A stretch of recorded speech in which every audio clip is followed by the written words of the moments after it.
Ukraine के long range हमले लगातार जारी हैं और रूस की सैन्य फैक्ट्री पर बड़ा हमला हुआ है। वोरोनेज पर स्टॉर्म शैडो से अटैक हुआ है। सैन्य इलेक्ट्रॉनिक्स फैक्ट्री तबाह हो गई है।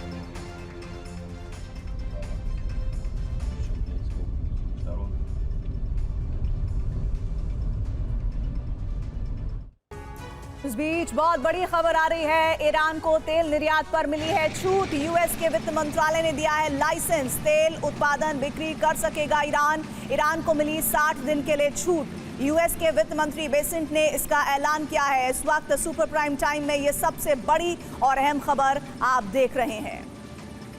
यूक्रेन जंग की शुरुआत यूक्रेन की धरती से हुई थी, लेकिन ज़ेलेंस्की ने इस युद्ध को रूसी जमीन पर ट्रांसफर करना शुरू कर दिया। मॉस्को से लेकर क्रीमिया तक रूसी शहर यूक्रेनी बारूद बहल रहे हैं और यूक्रेन की इस कामयाबी के पीछे उसके स्वदेशी ड्रोन हैं, जिनके सामने रूसी डिफेंस सिस्टम लाचार नजर आ रहा है। बीते 4 सालों में यूक्रेन पूरी दुनिया में ड्रोन सुपर पावर के तौर पर उभरा है, लेकिन यूक्रेन की इस ड्रोन शक्ति का सीक्रेट क्या है? वो कौन सा मंत्र है जिसने ड्रोन के मोर्चे पर यूक्रेन को शून्य से शीर्ष तक पहुंचा दिया है? इस रिपोर्ट में देखिए। सबसे बुरे हालात सेवेस्तोपोल के हैं। यहाँ रात 8 बजे के बाद शॉपिंग मॉल और सुपर मार्केट बंद रखने के आदेश दिए गए हैं। आदेश के मुताबिक रात 9 बजे के बाद शहर में कर्फ्यू लागू हो जाएगा। इसके बाद सार्वजनिक परिवहन नहीं चलेंगे। सभी स्ट्रीट लाइट भी बंद कर दी जाएंगी। इसकी वजह बिजली की किल्लत मानी जा रही है। तो आप देख रहे हैं किस तरह से फ्रंट फुट पर आकर यूक्रेन ताबड़तोड़ अटैक कर रहा है। यूक्रेन ने सिर्फ हमले की नहीं बल्कि डिफेंस के लिए भी ड्रोन तैयार किए हैं, जिसमें सबसे खास है उसका स्ट्रिंग इंटरसेप्टर ड्रोन। इस ड्रोन की रफ्तार 315 किलोमीटर है। ये 37 दूर दुश्मन ड्रोन को तबाह कर सकता है और इसका वॉरहेड महज 500 ग्राम का है, लेकिन ये इस बारूद से रूस के सबसे ताकतवर गेरोन ड्रोन को हवा में नष्ट कर सकता है।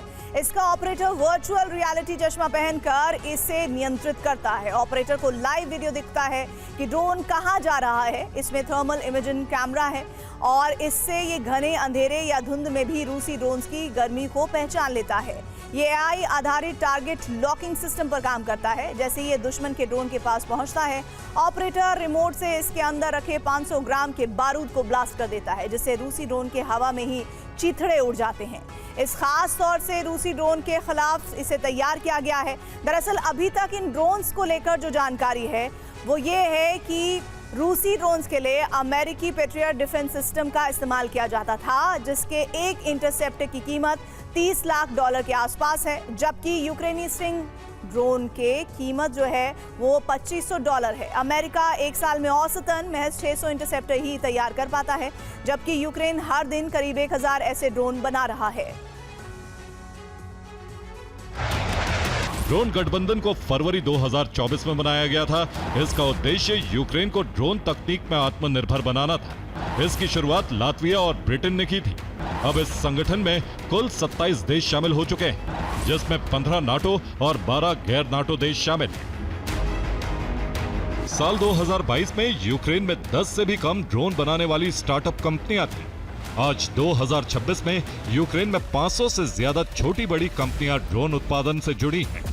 2022 में यूक्रेन में महज 7 अलग अलग मॉडल के ड्रोन बनाए जाते थे, जबकि 2026 में 200 अलग अलग ड्रोन के मॉडल तैयार किए जा रहे हैं। यूक्रेन की ड्रोन इंडस्ट्री कितनी तेजी से बढ़ी है, इसका अंदाजा इन आंकड़ों से लगाया जा सकता है। 2022 में यूक्रेन में सालाना 200 से भी कम ड्रोन बनाए जाते थे। 2023 में यह आंकड़ा सालाना 2 लाख ड्रोन तक पहुंच गया। 2024 में यूक्रेन ने 22 लाख ड्रोन बनाए, जबकि 2025 में 40 लाख ड्रोन बनाए गए। 2026 के लिए यूक्रेन ने 1 करोड़ ड्रोन बनाने का विशाल लक्ष्य रखा है। आज यूक्रेन में 500 से ज्यादा कंपनियां ड्रोन निर्माण के काम में लगी हैं। यूक्रेन ने इन कंपनियों के लिए सरकारी नियम कायदों में ढील दी हुई है। इन कंपनियों के इंजीनियर सीधे बॉर्डर पर बैठे सैनिकों से फीडबैक लेते हैं और कुछ ही हफ्तों में ड्रोन को अपग्रेड कर देते हैं, जिससे ड्रोन निर्माण और अपग्रेड का काम तेजी से होता है।